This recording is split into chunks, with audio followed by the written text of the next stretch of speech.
In this video, we will demonstrate the changing of a passphrase in WPA2 that makes hashcat take a much longer time and that motivates the use of more powerful tools like hashcat to do our brute forcing. I have changed the WPA2 PSK on the access point. I haven't done it on the client yet. W10.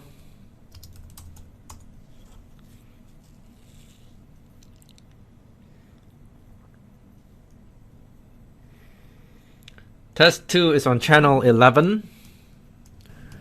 So let's make our life easier by just filtering for channel 11.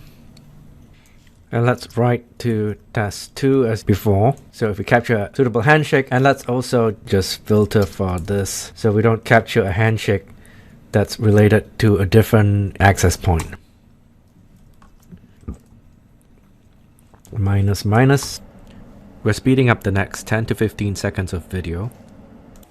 Now it's interesting that even though I had changed the WPA2 PSK passphrase on the access point, Aerodump NG still sees that the client attempted to associate and it thought it even associated because it was able to get the first couple of messages of the handshake. It did not actually complete the handshake, but we will see that this is an interesting case where we just need to capture the first couple of messages in the four-way handshake and we can use that to recover the passphrase. So the access point is not having the same key now, not having the same passphrase. It's just that the client still thinks that the passphrase is the old passphrase, which is hello there. And so it was trying to do the four-way handshake with that passphrase. So let's take a look.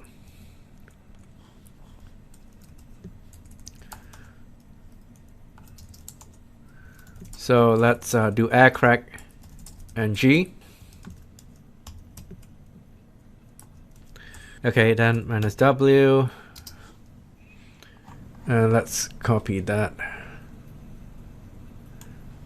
That's the rock you wordless.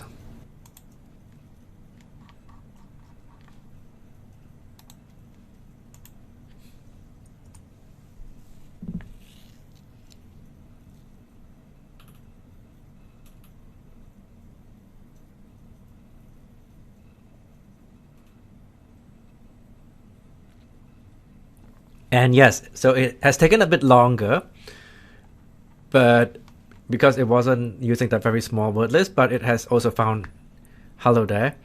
And so, hey, so this is a case of having an isolated client because the access point had just changed its passphrase and the client still thought it was the old passphrase. Anyway, I'm going to change the passphrase to the new one in the client.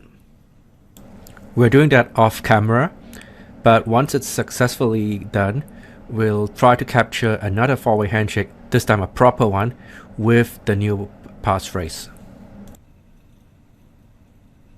Speeding up the video a bit. We go back there and we see that we were a bit too late. After I changed the the passphrase, the client already got connected there, so we are not able to get a handshake, but we can induce it like we did before. So let's go induce the handshake, and we do that by air replay and G minus minus D auth 1 minus A 0 0 16 B6 0 1 0 7 7 C minus C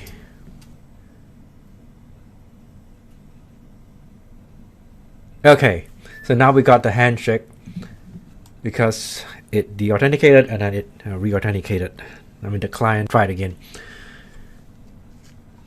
Alright, so now that we have that, the next question then is, which file contains the four-way handshake that we had captured? Let's see, it's test 203.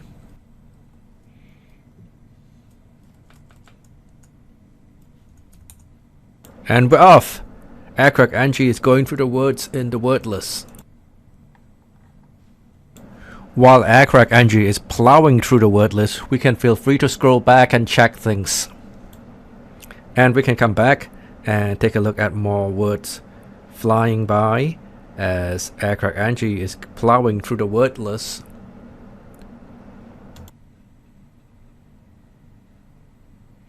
So it's taking some time because there's so many different keys.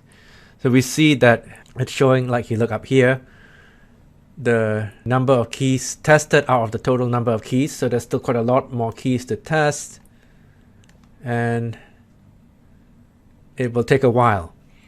So here's where we see that in general, unless we're very lucky that the word is near the beginning of the huge word list, in general it's going to take some time, and so it could be more efficient to use a specialized tool that takes advantage of the computational capabilities of a GPU, graphic processor unit, to speed up the checking, because this brute forcing is taking a long time.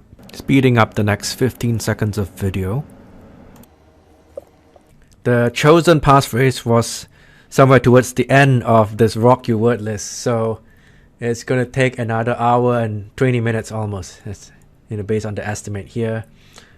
This is the motivation then for using tools like hashcat that can take advantage of GPU processing capability to speed up this process of guessing the passphrase through a brute force dictionary attack.